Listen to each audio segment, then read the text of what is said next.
Então, essa mensagem Purê de Batatas fala sobre a unidade da igreja, fala sobre nós termos a mesma cara, a mesma linguagem, o mesmo sotaque, né? Você vai conversar com alguém que é da Assembleia de Deus, essa pessoa tem um sotaque da Assembleia de Deus. Você vai conversar com o Batista, ele tem um sotaque da Batista. E a Nova Vida de Maria Paula também tem um sotaque.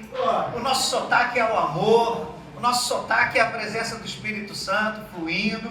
Então a gente quer homogeneizar, trazer todo mundo para uma uniformidade, para a gente ter a mesma linguagem. E a gente começou no primeiro domingo que a gente pregou falando sobre João 17, no versos 20 e 21. Eu quero fazer essa leitura contigo só para a gente se orientar dessa revelação. Diz assim: não peço somente por esses. Aqui Jesus estava falando dos 12 discípulos, amém? Não peço somente por esses, mas também por aqueles que hão de crer em mim, vierem a crer em mim, por meio das palavras que eles falarem. E ele está falando da gente. Aqueles que vierem a crer, eu creio em Jesus. Mais alguém? Amém. Então está falando de você também, a fim de que todos sejam um. E aí eu acho legal que Jesus ele fala assim, eu quero que a igreja seja uma, mas ele vai dizer qual o nível de unidade que ele quer que essa igreja tenha. Como tu, ó Pai, está em mim e eu em ti, também eles estejam em nós, para que o mundo creia que tu me enviaste.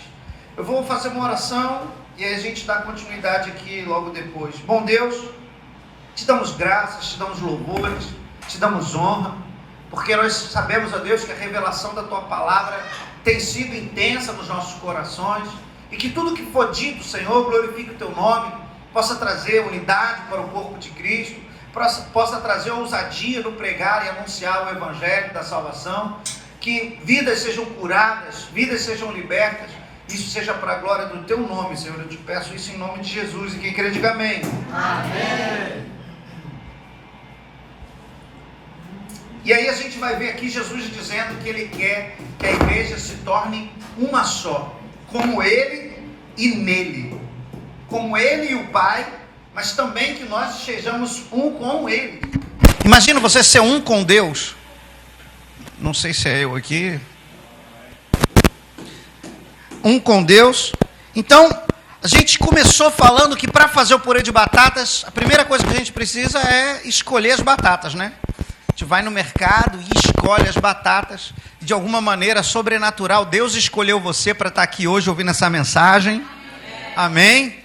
E Ele nos colocou juntos no mesmo saco para trazer para a igreja. E eu acho interessante uma coisa, que as batatas, quando a gente vai no mercado comprar, elas não estão unidas ainda.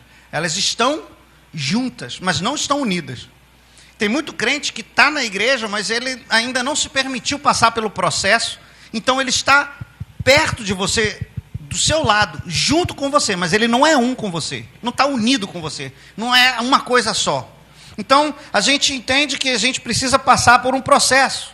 O primeiro processo que a gente falou sobre isso é lavar as batatas. E quando a gente lava a batata, a gente não afeta aquilo que tem dentro dela, só aquilo que está do lado de fora, não é assim? E o que está do lado de fora? É fofoca, é o que as pessoas falam mal de você, o que está, pessoas que te perseguem, pessoas que tentam te humilhar, palavras de maldição que lançam sobre a sua vida, não é? Isso tudo eu não tenho como controlar, é coisas externas, mas a palavra de Deus, ela é água verdadeira, amém? E ela nos lava, e tudo isso que foi lançado sobre, não em mim, mas sobre mim, é lavado. E a gente passa pelo primeiro processo, que é a lavagem. O segundo processo é de descascar a batata e tirar as feridas. Nessa pregação eu estava falando sobre nós tirarmos as máscaras, sermos verdadeiros. Que não tem como eu me tornar um com você se a gente estiver enganando um ao outro, falando mentira ou disfarçando as verdades, né? Porque quantas vezes a gente dá um sorriso querendo chorar? Quantas vezes a gente pergunta se a gente está bem, a gente diz que está bem, mas na verdade por dentro está destruído. Então é descascar essas batatas para a gente ser verdadeiro. E na hora que a gente descasca, é que a gente descobre se ela tem ferida ou não tem, né? E aí a gente precisa, na hora de ser verdadeiro, permitir que uma ação de Deus tire todas as nossas feridas. E para isso você precisa permitir que toque. E muitos crentes não querem que mexa nas suas feridas, não quer que mexa na sua maneira de viver e de ser, mas nessa hora é a hora de descascar. Depois, qual é o próximo processo? Ir para o grupo de vida, estar frequentando os cultos, é entrar na mesma panela, amém?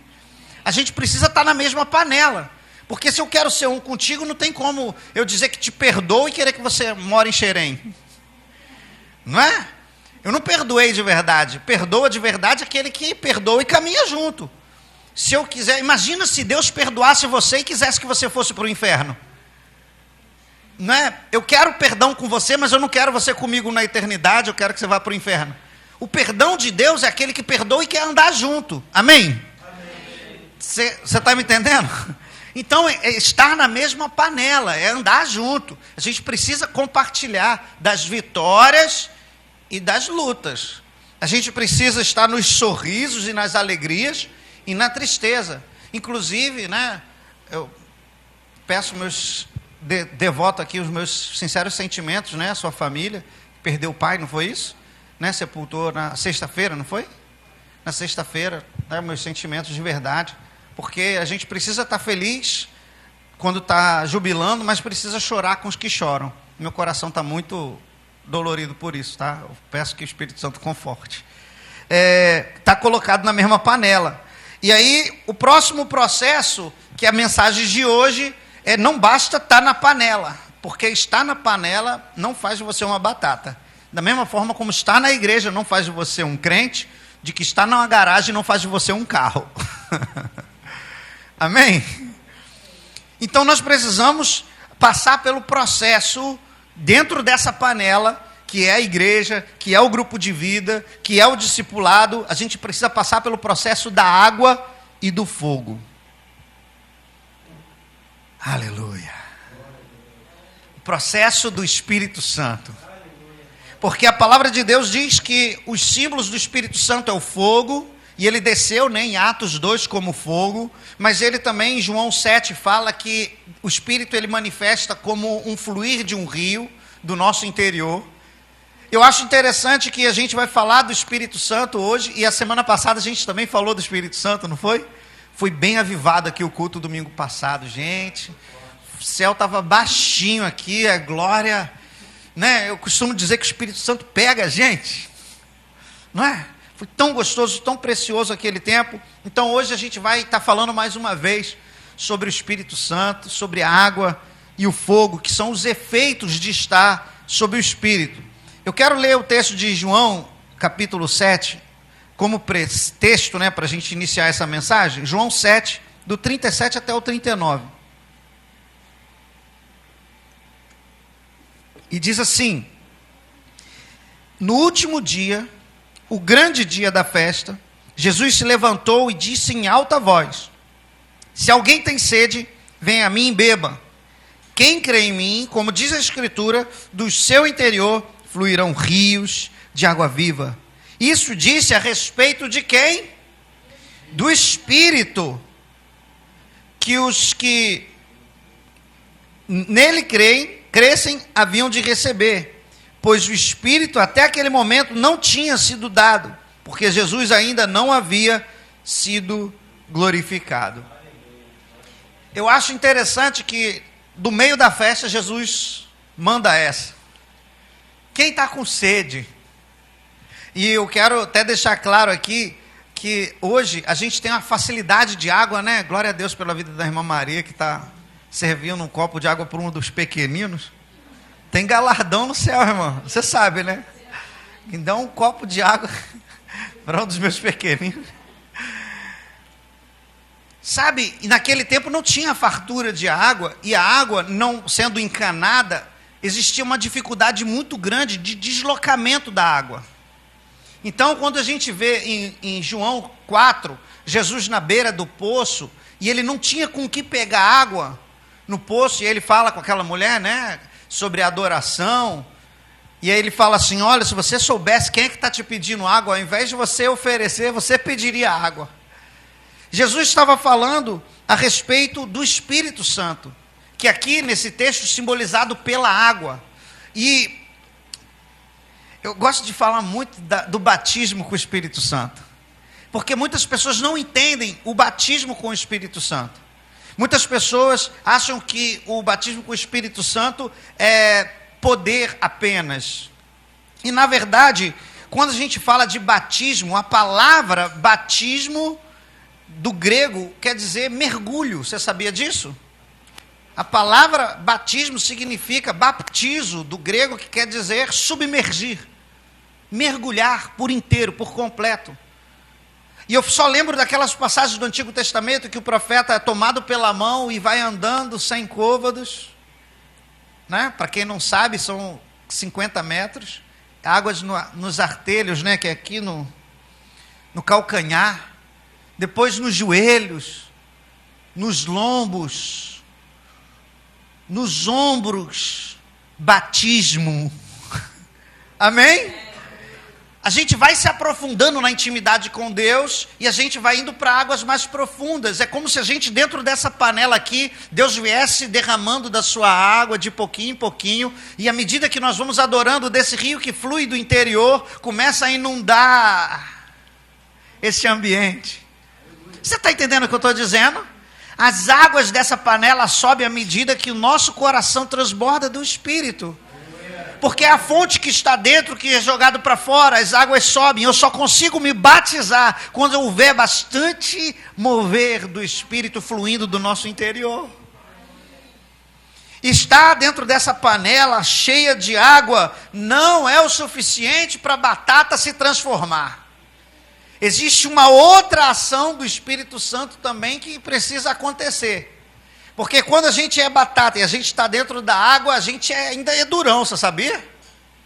Às vezes a gente não perdoa, às vezes a gente não dá o braço a torcer, às vezes a gente quer ser exaltado no lugar de se humilhar. Você conhece gente que foi humilhada e disse assim, ó, eu nunca fui tão humilhado na minha vida. Já ouviu essa frase? Essa frase é de alguém que se exaltou. Porque a palavra de Deus diz para nós nos humilharmos. Não é que ninguém vai te humilhar, não. É você mesmo que se coloca na posição de humilhação. Às vezes a gente acha que deve ser honrado, quando na verdade nós deveríamos nos humilhar. Porque só se eu conseguir me humilhar é que eu consigo ser exaltado por Deus, não pelas pessoas. E quando Deus te exalta, querido, ninguém tem condição de te tirar do seu lugar. Se você se exaltar, você tem que sustentar o seu próprio lugar, irmão. Se você se exaltar, você que tem que dar a garra, o máximo de si para sustentar aquela posição que você galgou. Não é assim? Você vai estar trabalhando numa empresa e o seu patrão começa a te dar uma chance, você vai crescendo naquele emprego, e aí você vai melhorando, você vai tendo mais oportunidade, e você se torna melhor, vai se aperfeiçoando, e você que tem que sustentar aquela posição. Agora, se Deus te deu uma coisa, meu irmão, nada pode mudar aquilo. Deus me fez homem. E tem, amém? Amém? Quem nasceu mulher aí? Deus te fez mulher. Se você morrer e daqui a 1000 anos alguém achar suas arcadas, né, seus ossos todos lá, eles vão fazer testes, vão dizer, isso aqui, Nelson, né? Era um homem, 40 anos e tal, assim, assim, assado. Eu posso fazer a cirurgia que eu quiser, tirar o que eu quiser do meu corpo. Daqui a 1000 anos eles vão dizer que eu fui um homem. Está entendendo? Porque aquilo que Deus fez, é o que Deus fez, está estabelecido, e nada muda isso. E uma coisa que eu tenho para dizer para você, que muitas vezes a gente acha que está passando por luta, aflição, tribulação, e que a gente está sendo derrotado nessas batalhas. A Bíblia diz que nós somos mais que vencedores. Não importa o cenário, Deus te fez não apenas um vencedor, mais que vencedor, e é isso que basta. O que a palavra de Deus diz a meu respeito é a seu respeito. E quando a gente começa a se aprofundar nisso, eu quero trazer aqui algumas características da água, né? Porque a gente está falando da água primeiro na panela, a gente vai falar sobre a água e do fogo. As características da água, para a gente entender que a água, o Espírito Santo muda a minha matéria, muda quem eu sou, muda o meu jeito de ser, muda o meu estilo, muda as minhas formas, quando eu permito ser passado pelo processo da água e do fogo. A água, ela tem algumas características. A primeira característica da água é que ela tem 3 estados.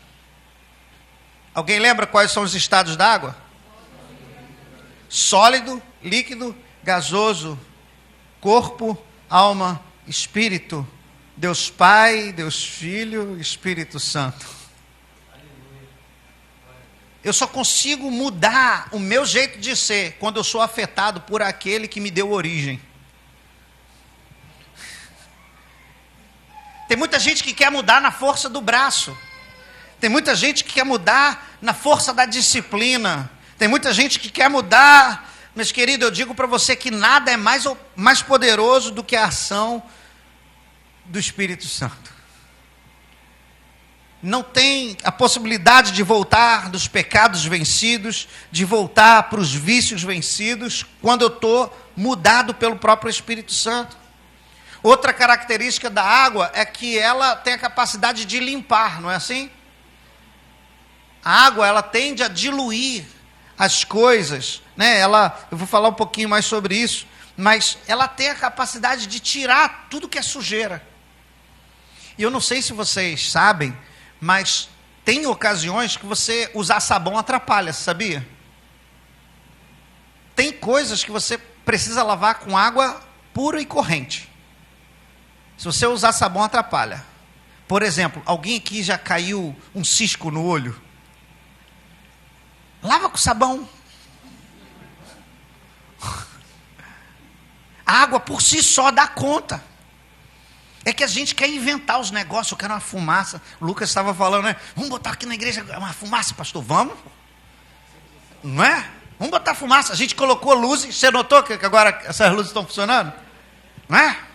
Agora eu estou iluminado. Crente iluminado.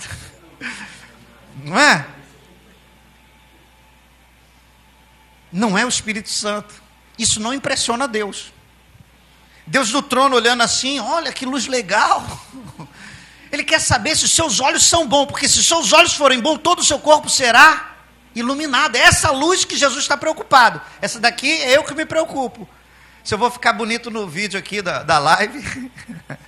A gente que se preocupa com essas coisas. Deus está se preocupado de te lavar. Outra característica da água, ela refrigera. Nesse calor que tem feito, né? Uma água geladinha. A praia, apesar que eu não gosto de praia com água muito gelada, não. Né? Eu fui naquele dia da praia, meu irmão estava doendo a junta. Entrei na praia ali em Niterói, aí a junta dos dedos, tudo dolorido, só de estar na água gelada, mas refrigera. Calorzão, refrigera.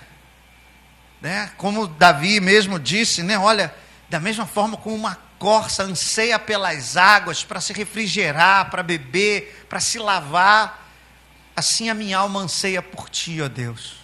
E nós estamos aqui nessa panela pedindo para o Espírito Santo fluir do nosso interior, para que a gente possa ter bastante água para refrigerar a nossa vida. Outra coisa que ela faz, ela sacia a sede. E quando eu falo de saciar a sede, eu estou falando da manutenção da vida. Para eu continuar vivo, eu preciso estar constantemente indo às fontes de água. Eu pensei que eu ouvi um glória nessa hora.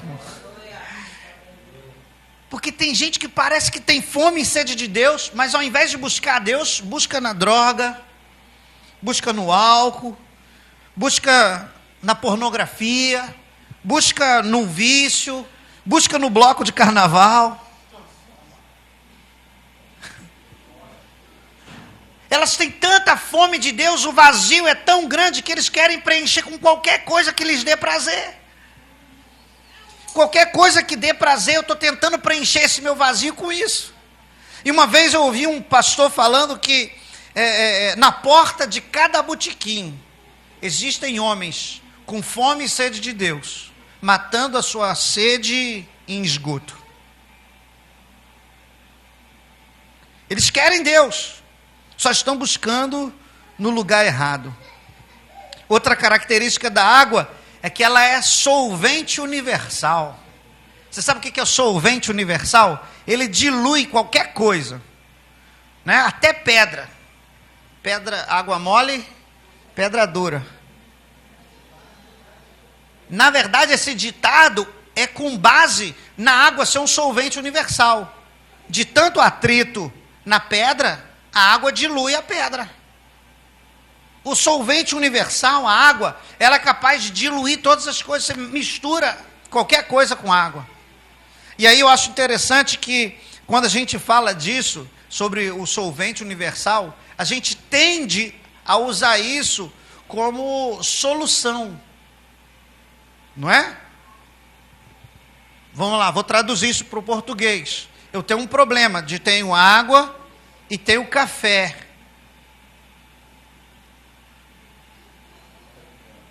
Mas quando misturo os dois, não é?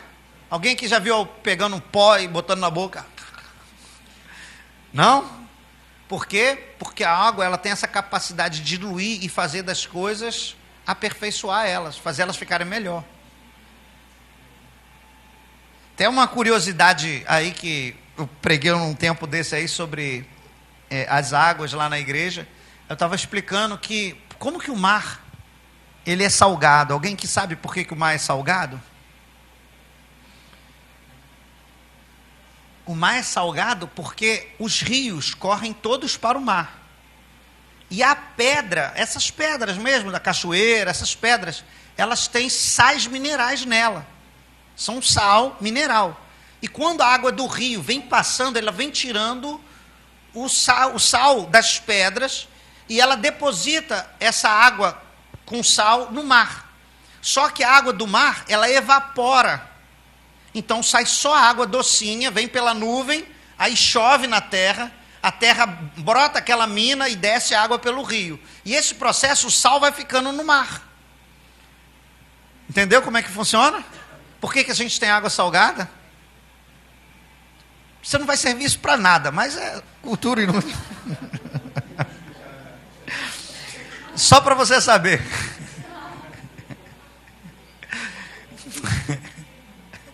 Estava pensando que era uma coisa importante, né? Estava ali no story. Mas você está entendendo que a água ela tem a capacidade de trazer aquele temperinho para a batata? Quando você está cozinhando a batata, se você não tivesse a água, ela não ficaria temperada? Esse tempero só consegue entranhar dentro da batata por causa da água, que é um solvente universal. E quantas coisas Deus está tentando colocar na gente, entrar na sua cabecinha, mas a nossa cabeça está muito dura. Fazer igual o Manu. Manu que fez.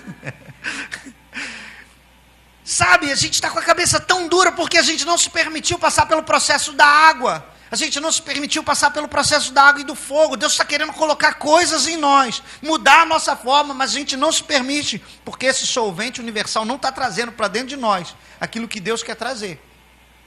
Eu quero continuar ainda dizendo aqui que a água ela tem a capacidade poderosa de erosão. Você sabe o que é erosão? Alguém que não sabe o que é erosão? É quando a água bate no chão e aí fica cavando aqueles buracos, forma uma trilha de onde a água passou. Você já viu isso? Já percebeu isso? Desgasta todo o solo. E eu não sei se vocês sabem, mas em Minas Gerais tem um lugar chamado Serra Pelada. Já ouviram falar? Lá tinha muito ouro. Muito ouro. Pessoas tiraram toneladas de ouro de lá. E o que eles usavam para descobrir onde estava o ouro era a água. Eles pegavam a terra, molhavam a terra deslizava, e quando aquela terra deslizava, revelava aquilo que tinha de mais precioso dentro daquela terra. Em outras palavras, o que eu estou querendo dizer para você com isso? Eu estou dizendo que quando a água do Espírito vier, e ela começar a transbordar nas nossas vidas, lavando, purificando, limpando, refrigerando, vai revelando aquilo que tem de mais precioso dentro de mim e de você. Você é um homem de Deus, uma mulher de Deus, cheio do Espírito Santo, um homem de fé, de oração. E isso tudo vai sendo revelado à medida que a água do Espírito vai trabalhando nas nossas vidas. E a gente vai se tornar uma igreja deliciosa. Aleluia. Outro poder que a água tem, outra capacidade, outra característica, é capacidade hidráulica. Você sabia que se você comprimir a água, ela tem uma capacidade quase que elástica? A água, ela comprime e dilata um certo tanto para dar aos volantes dos carros ser macio, né? Direção hidráulica. A gente consegue, um macaco hidráulico, eu consigo levantar um carro, não é? Fazendo pouquíssimo esforço. Só que, ó, na munhequinha de uma mão eu levanto um carro de toneladas. A capacidade da hidráulica fala que nós temos a capacidade muito maior do que a nossa própria força natural. Ela nos dá um poder adicional de força que a gente não tem.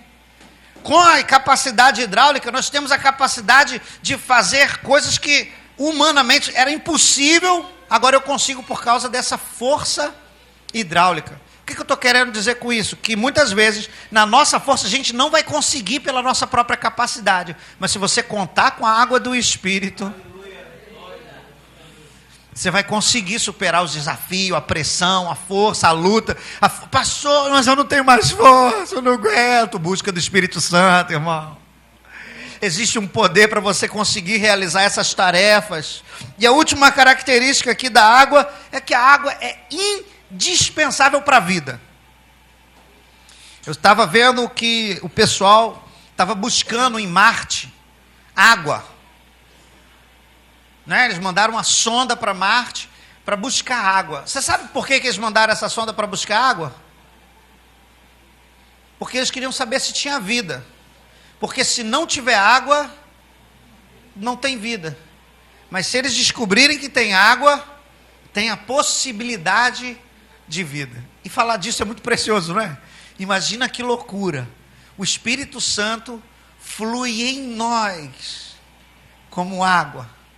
Porque não é apenas para a minha manutenção, mas de todos aqueles que têm fome e sede de Deus. Quem chegar perto de você vai encontrar com a fonte da vida, irmão. Quem chegar perto de você, da sua casa, do seu ambiente de trabalho, na sua... Você está entendendo?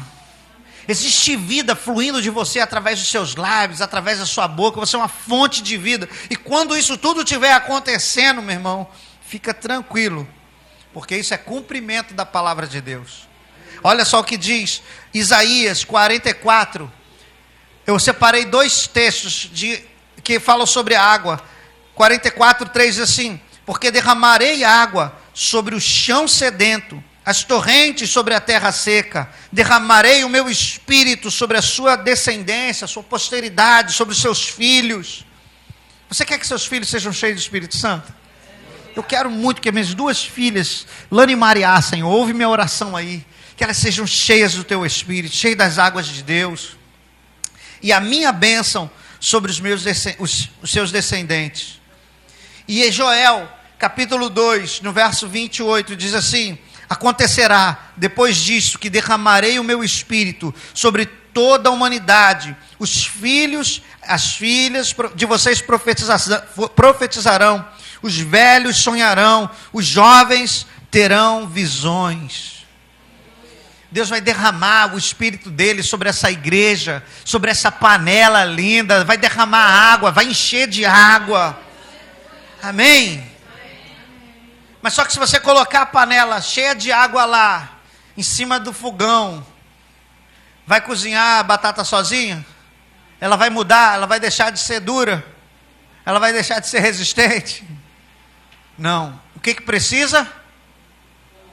Ah, pastor, precisa de um fogo. Sem a ação do fogo, a água só fica do lado de fora das batatas. Preste atenção nessa frase, que essa frase aqui vai mudar a sua vida. Sem a ação do fogo, a água fica do lado de fora. E o que é o fogo, pastor? O Espírito Santo queimando. Mas também são as tribulações, as lutas, as guerras, os desafios. Isso é a nossa prova de fogo, que faz para dentro de nós trazer a água de Deus. A gente busca o refrigério quando vem o fogo. A gente busca a água quando está no calor, quando a coisa está ardendo. Eu separei aqui algumas características do fogo e eu quero que você entenda que o fogo ele é bem diferente da água. Porque a água ela tem 3 estados. Qual é mesmo?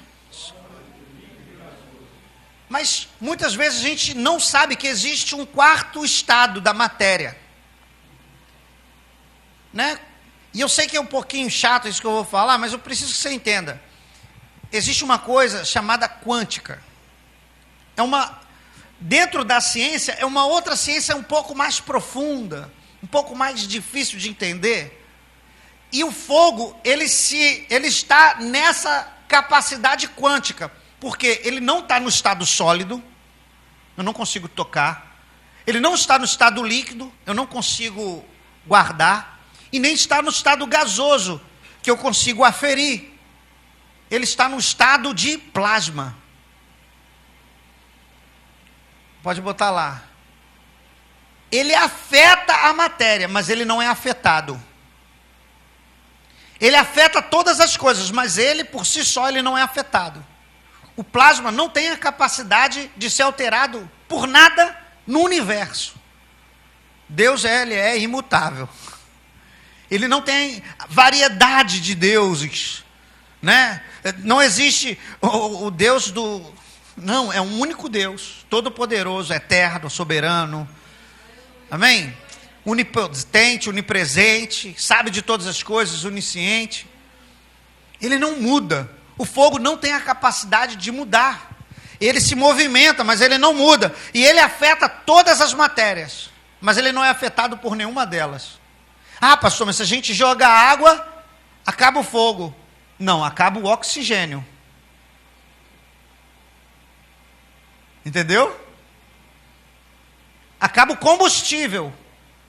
O problema é que nós não temos colocado o combustível necessário para que o fogo seja mantido aceso. E a palavra de Deus diz que o sacerdote é responsável por manter a chama acesa. E você sabe quem é, nos dias atuais, o sacerdote? Olha para a pessoa que está do seu lado e fala assim: hemonoses. Você e eu somos os sacerdotes que somos responsáveis de manter a chama acesa. E quando a gente fala dessa maneira, a gente precisa entender que o fogo, ele depende de um combustível, ar, ele é inflamável. Você está entendendo o que eu estou falando? O fogo, ele produz 2 coisas: calor e luz. E eu faço isso maravilhoso, porque quando a gente vai comparando o fogo natural com o fogo do Espírito, a gente não consegue distinguir como a palavra de Deus é tão perfeita, a ponto de colocar uma ilustração tão perfeita de quem Deus é.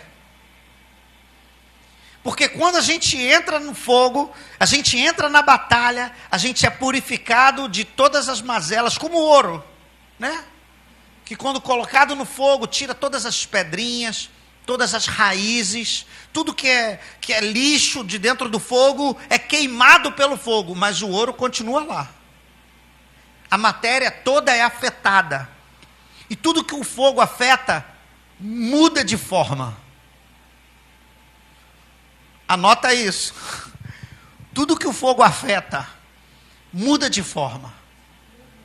Nada que o fogo não afeta tem a capacidade de ser tão transformado quanto o fogo. O fogo tem a maior capacidade transformadora. Até as coisas mais que, né, o diamante, que é a maior pressão sobre ele é criado através do fogo. A matéria mais dura conhecida, ela é gerada através do fogo, que produz calor, que ilumina. E uma coisa que eu acho interessante, que muitas vezes, quando a gente fala sobre produzir luz, muitas pessoas acham que está desorientada. Você já viu alguém que acha que está desorientado? Porque essa pessoa ainda não buscou no Espírito Santo. Porque quando você tem luz, você consegue caminhar. Quando há trevas, você tem dificuldade, você vai tateando. Você vai apalpando para descobrir qual é o seu caminho. Mas com a luz você consegue enxergar o caminho, você vai com mais velocidade. E quando você ora e pede a direção do Espírito Santo, ele é o nosso guia, orientador, ele ilumina o nosso caminho. Eu estava falando isso aqui na semana passada, né? Sobre a oração em línguas, ela tem a capacidade de dar clareza mental para a gente tomar a decisão correta. Sabe, quando a gente para pensar dessa maneira, a gente começa a entender que a gente precisa muito do Espírito Santo. Muitas pessoas morrem por causa do frio. Sabia disso? E nós temos o calor do Espírito para que ninguém se perca, para que ninguém morra, para que todos possam ser transformados e afetados pela ação do Espírito Santo, iluminados, podendo caminhar. Dizem que uma das maiores invenções da humanidade foi o homem dominar o fogo. Porque o fogo ele é indomável, né? Fogo, né? A gente lá em Marambaia tem um campo de futebol do lado da igreja. Campo bem grande. E nesse período que está de estiagem, né? Chovendo pouco, a grama secou, o mato secou, ficou um capinzal amarelo. Alguém colocou, provavelmente, um foguinho de nada.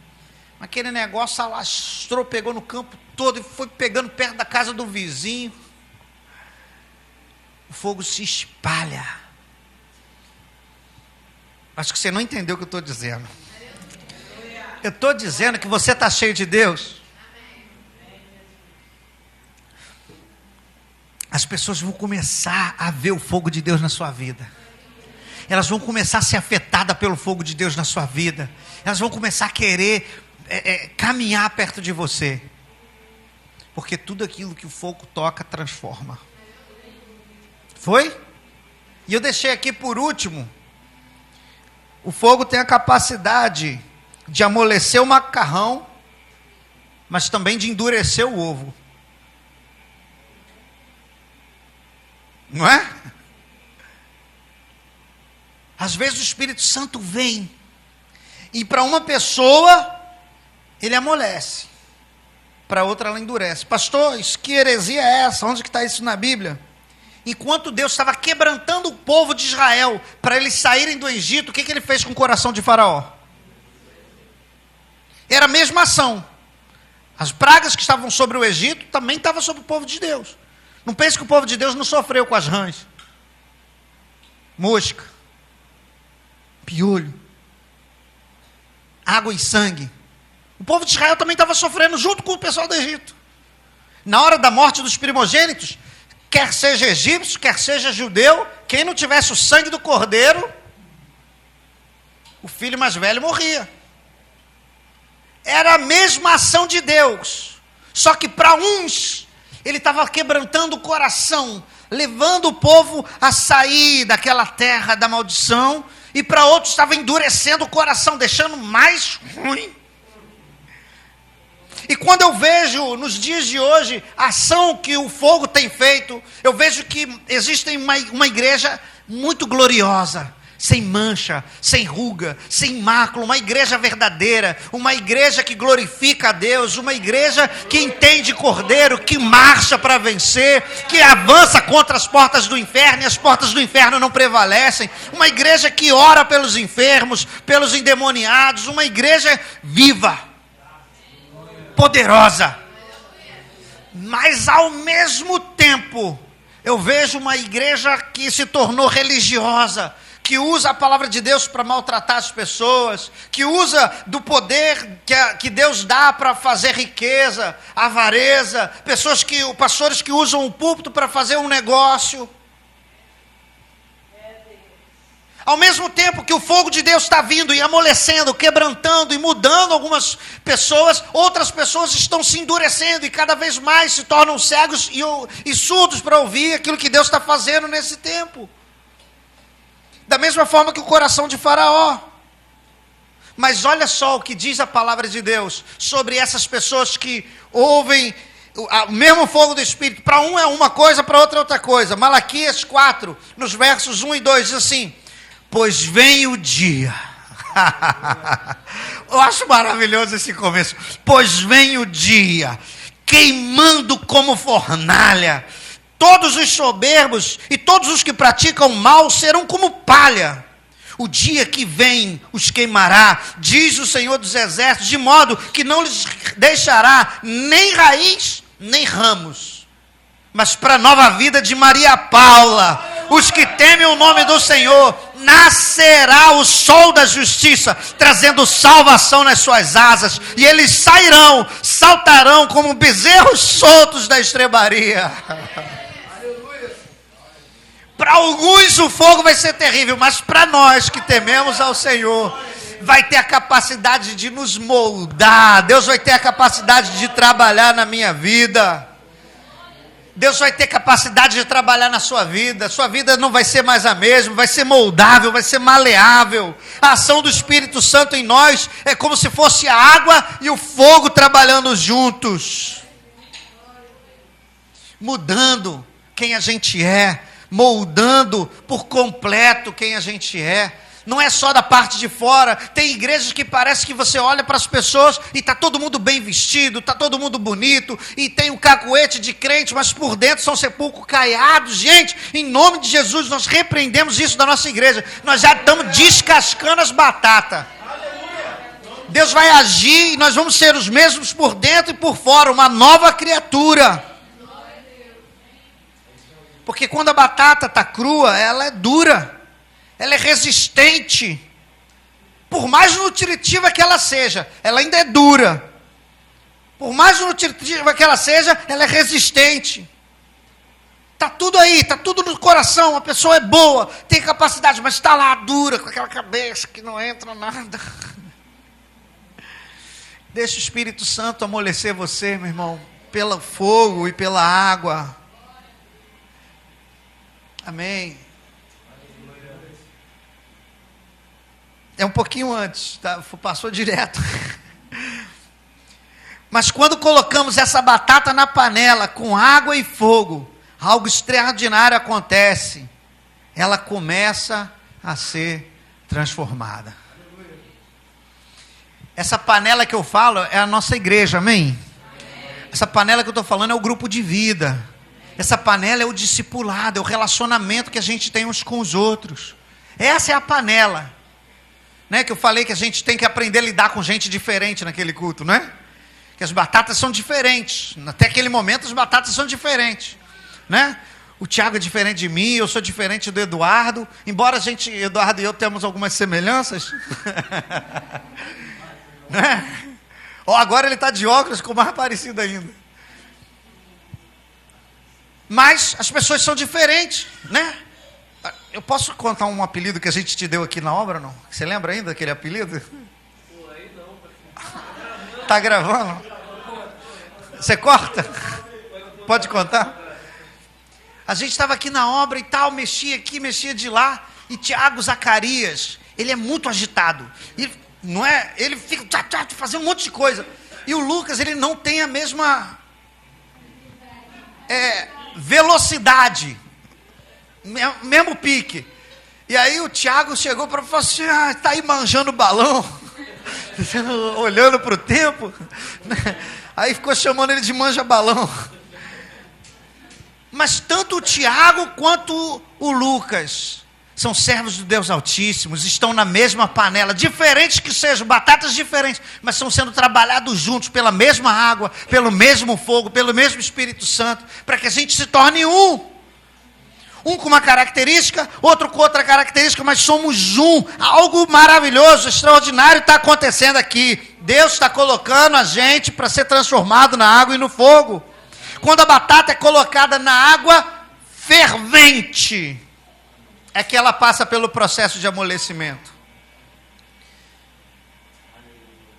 Você percebe que se você colocar a batata direto no fogo, ela assa. É diferente. Agora, quando você coloca ela na água, o cozimento é diferente. Deus está querendo nos proteger com essa panela. Deus está querendo nos proteger como igreja. Antes, o que era duro, inflexível, se torna macio, maleável. Da mesma forma, quando nos submetemos à ação do Espírito Santo, ele vai transformando o nosso coração, quebrando a nossa dureza, tirando o nosso orgulho, tirando a nossa vaidade. Você sabia que tem crente que é orgulhoso? Tem crente que ele é tão orgulhoso que ele acha que é humilde. Ele tem orgulho da humildade dele. Eu sou tão humilde, eu sou o mais humilde, o humilde do humilde que... Ele se orgulha, ele se envaidece da humildade dele. Como aqueles fariseus que botavam pano de saco, botavam cinza, fazia cara de choro, ir para a praça para orar. Sabe, está chegando um tempo da gente não ter máscara, a gente ser quem a gente é de verdade. E se permitir ser trabalhado pelo Espírito Santo, no meio da luta, no meio da tribulação, é que a gente vai saber quem está com a gente. Porque na hora da alegria, do sorriso, do sucesso, tá lotado de gente. Quer dar uma dica para você? Faz o churrasco. Pode chamar quem você quiser. Eles vão. Chama para bater uma laje.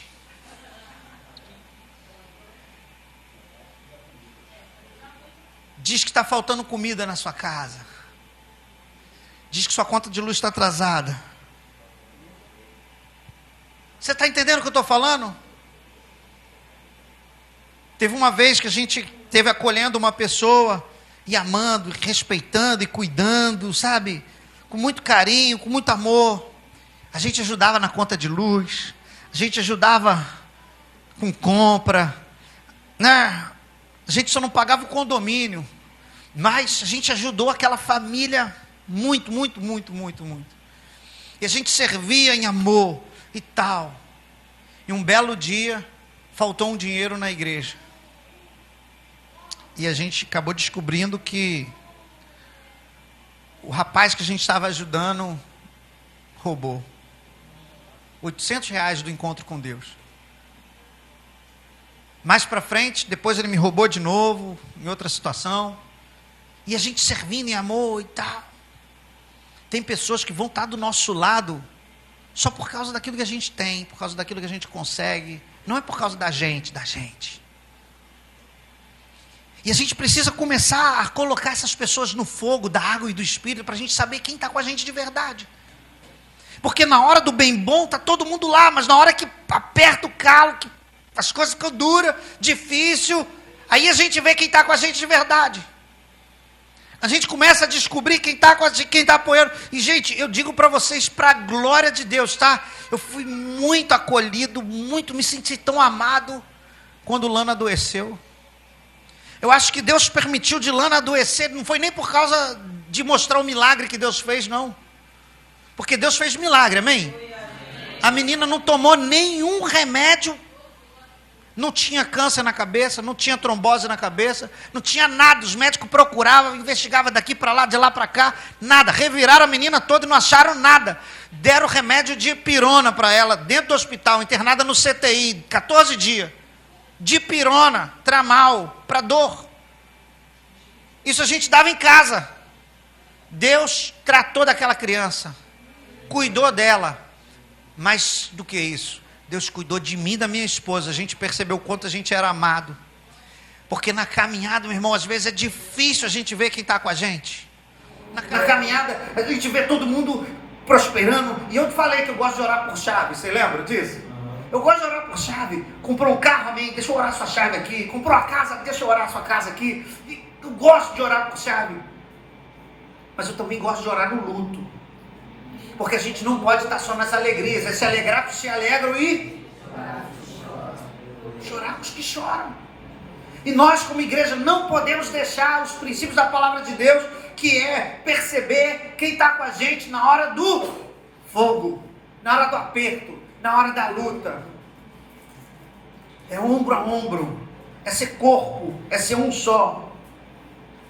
Agora, eu quero encerrar essa mensagem e a gente já vai tirar um tempo de oração aqui, para a glória de Deus, se conseguir, né?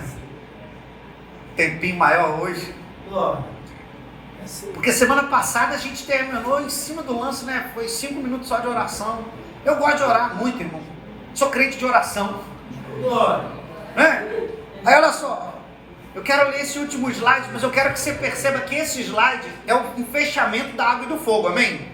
Amém. Olha só, o fechamento da água e do fogo é o seguinte: se uma batata não cozinha direito, ela continuará difícil de mastigar. Agora, se ela cozinha demais, ela se desmancha e se perde, da mesma forma, dentro da água. Ela vira caldo com água. A água é solvente universal. Ela dilui a batata dentro dela. Então, qual é o equilíbrio perfeito? Saber que Deus está no controle. Saber que é Ele que está colocando fogo. Que Ele que é a origem da água. E que Ele vai tirar a gente da aflição, da luta, da tribulação no momento certo. Não é na hora que a gente acha que deve sair. É na hora que Ele tirar a gente. A gente não vai permanecer na luta mais do que o necessário, na tribulação mais do que o necessário. Mas a gente precisa saber que quando a gente sair dessa luta, a gente vai se tornar melhor do que a gente entrou. Glória a Deus. Essa aflição é para você se tornar uma pessoa melhor do que você entrou nela antes. Você crê nisso? Amém. Vamos orar? Amém. Vamos ficar de pé.